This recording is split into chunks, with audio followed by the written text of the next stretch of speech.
Hello, Virgo. So let's go ahead and get started again. I have prayed over the cards, shuffled them, and prepared them. So we're going to start off with 3 cards from the Energy Oracle card deck by Sandra Ann Taylor. And we're going to take 2 from Doreen Virtue's Magical Messages from the Fairies deck. And take 1 from her Mermaids and Dolphins deck. Okay, let's see how close I am to having that on the screen so you guys can all see it. Outstanding, pretty close. So this first card here is community. And if you look at it close, you've got 3 ladies. It appears that they're getting ready for a party or a celebration. I do get, for a small number of you, you have been through a lot. You've done a lot of changes in the recent past. Then they're wanting you to know it's time for you to celebrate. Go to a party, accept invitations to some parties, and just go relax and have some fun, because you really have earned that. You have gone through a turbulent time of a lot of changes. It is time for you to relax and go in and enjoy. Now, what I'm getting for the other larger group of you, this is a message for some of you. You know, you've been going through a lot of changes the past 2 or so months. Things that you used to really love doing, you're not really that interested in anymore. Your desires, your interests, they have shifted. You have interest in other things now. And what they're encouraging you to do is to go find people that are of like mind, people that are interested in topics and things and activities that are similar to you. So, you know, maybe in the past you didn't like to go do things in the outdoors, and now you're drawn, your heart is drawn to going kayaking and hiking and enjoying the outdoors. So they're encouraging you to go meet similar people that you can do and enjoy those activities with. Go out and network with people that are similar, like-minded with you, make some new connections, some new friends. Now, next card is Door to Romance. So your love energy is quite strong because it's coming into your general reading. So what this card signifies is new beginnings in love if you can open up your heart and let those walls down. So what you'll see is they've got the doors opening up here. They've got a heart that's in a cage, and the cage door has been opened up. Hopefully you can see it and there's not too bad of a glare. But what I'm getting is, for a number of you, you're on the cusp of great love. And, you know, the angels they've come in, they cleared the path. They've removed all those blocks, all those things holding you back. And they've opened up the doors. And they've really prepared it for you to have a great love.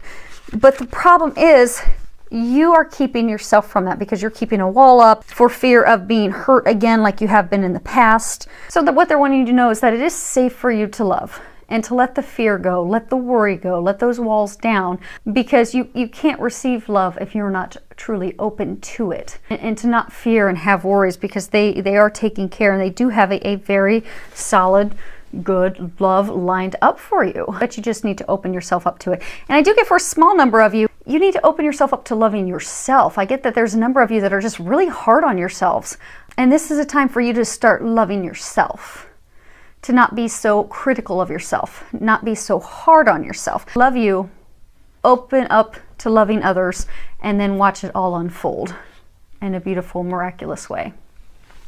Next card that we have is Indecision. And again, you'll see the cloaked figure trying to decide which path to go on. To that person, both paths, not one of them seems more clear than the other, because this signifies a time of confusion, not either wanting to listen to your intuition, not hearing your intuition in those nudges. Typically, this person is really just confused by emotions. Typically, it's like an emotionally charged situation. And when you have the emotions, you know, there's the emotional roller coaster, the ups and the downs, which really just has you not sure what to do. You know, over analyzing it, looking at it multiple ways. And I get that you've been stuck for a while trying to decide what to do. For a small number, it's a job decision, like a promotion, not like big career change, like promotion, changing departments type career choice. But I'm getting, for some of you, it's a complete change down a completely new path you have never done, which is part of the indecision and the confusion, the hesitancy to do that. Because I get that it's, you know, you've had all these changes the past few months where, you know, you're not interested in the things you used to be interested in. Things have completely changed. You need to meet more like-minded people. I'm getting that some of you, it's looking at something down a spiritual path, down a teaching path, be it a counselor, a teacher, and it's completely different from what you've ever done, but your heart's drawn to it, and you're really wanting to go down that path, but you're afraid. You have fear, worries, it's not going to work out, because I do get that it's something completely different.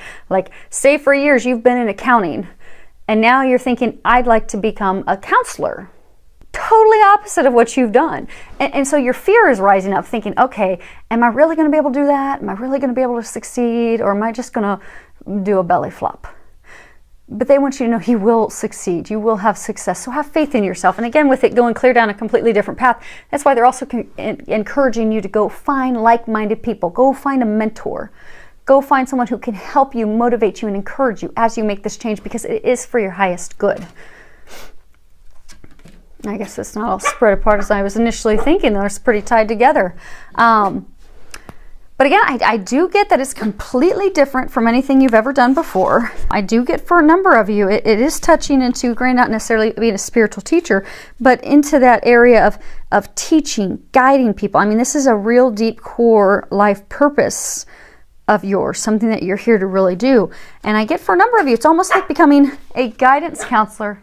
Alley cat, shh, apologies. So I do get a number of you have interest in becoming a teacher, a guidance counselor, something helping others. And what you'll find is, like, throughout your life, helping people, guiding them, giving them advice, sharing wisdom with them. It has come to you naturally, but now it's the time for you to step into that professionally and to not be afraid, because it is going to be successful for you. So they're encouraging you that.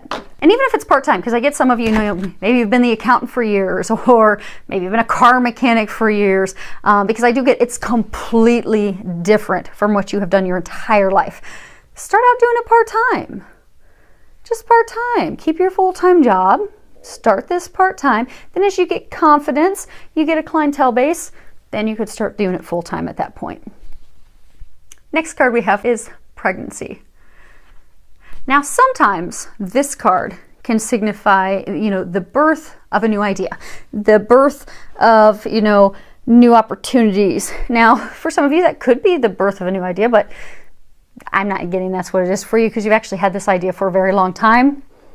I'm getting this is actually very literal, that a number of you are going to be getting pregnant.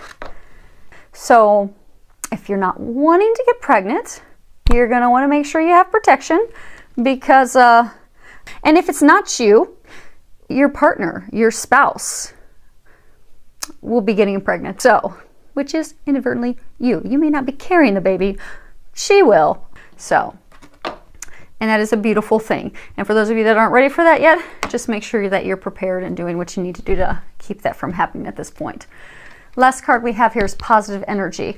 And I think this does come back and tie into letting your walls down around your heart, opening up to this new opportunity, letting go of the old things of how you used to be, and fearlessly moving into those things that you do truly desire and have interest in now, coming from a place of positivity with all of it. When you read the bottom, it says, surround yourself with positive people and situations and avoid negativity. So I'm actually going to open up the guidebook here real quick and read some of this to you. Okay. Your manifestation work is going wonderfully well. By drawing this card, you're encouraged to take the process to an even higher level by going on a negativity diet. This means avoiding negative influences as much as possible. Avoid negative discussions about yourself or others. Turn off television and radio programs with negative themes, and stay away from violent movies. Don't read pessimistic headlines and steer clear of gossip-based magazines. This negativity diet will cleanse you of any hidden blocks that could slow down the manifestation of your dreams or prevent them from coming true at all. So I do get that you are manifesting quickly, so it is important for you to stay positive, and you will watch all those blessings unfold. So I'm very excited for you. I look forward to hearing how it goes. For all of you that subscribe to my YouTube channel, thank you. I do love your comments. I love all the feedback that you give me. Please keep sharing that in any way that these are helping you or could improve how they help you. I love to hear back from you. Filled with a lot of love, joy, and blessings.